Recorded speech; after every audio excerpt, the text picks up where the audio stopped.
होली का दिन था। अमन सुबह सुबह अपनी साइकिल पर एक गली से गुजर रहा था, तभी किसी ने ऊपर से पानी फेंक दिया। अमन एकदम घबरा गया। उसने ऊपर देखा तो शरारती जग्गी खुशी से चिल्ला रहा था, होली है। अमन चुप रहा। वो ठिठुरता हुआ घर लौटा, दोबारा कपड़े पहनकर दूसरी गली से निकल गया।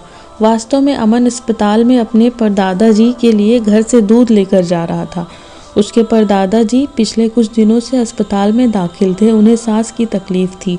शहर की जिस गली में उनका परिवार रहता था वो गली बहुत तंग थी। वहाँ खुली हवा बहुत कम मिलती थी। डॉक्टरों ने उसके परदादा जी को यही सलाह दी थी कि वो बाहर खुली हवा में ज़रूर सैर किया करें। वो घर में अक्सर यही कहते थे, मैंने अमन की स्कूल में बहुत से पेड़ खुद लगाए थे और अपने हाथों से, लेकिन जब से स्कूल की नई बिल्डिंग बनी है सभी पेड़ काट दिए गए।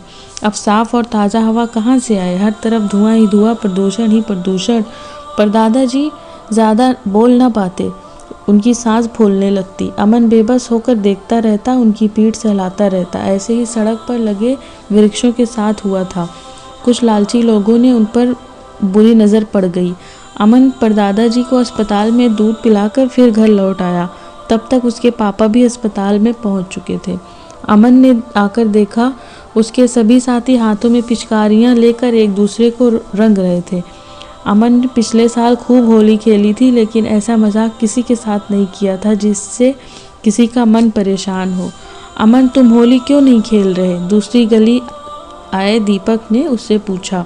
अमन बोला, परदादा जी अस्पताल में दाखिल है ना, अब उनके लिए खाना लेकर जाना है, मम्मी खाना बना रही हैं।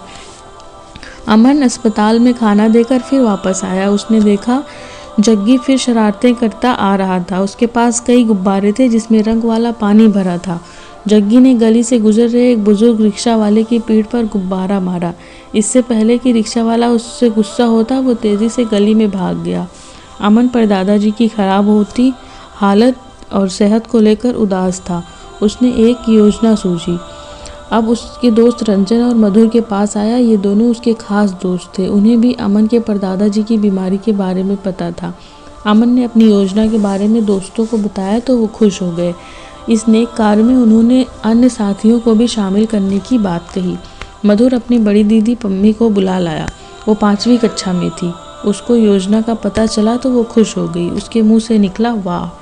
सभी दोस्त अलग अलग किस्म के रंग ले आए। वे मोहल्ले के एक छोटे से मैदान में इकट्ठा होने लगे। जो भी उन्हें देखता वहाँ इकट्ठा होने लगता।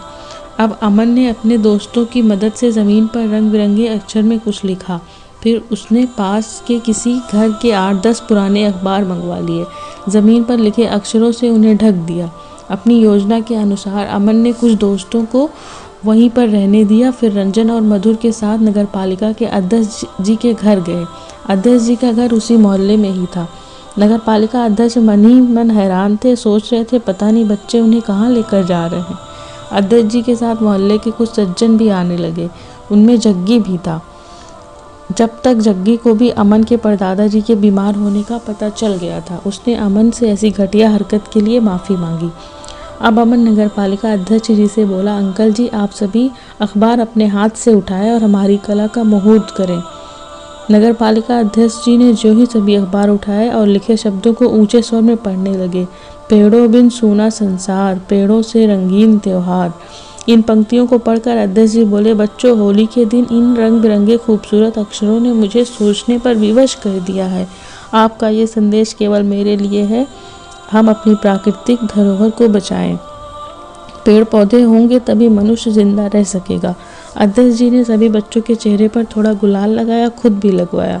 अगले दिन नगर पालिका अध्यक्ष जी बच्चों के साथ शहर के अलग अलग स्थानों पर नन्हे पौधे लगा रहे थे। मोहल्ले में इस अनोखी होली की चर्चा हो रही थी।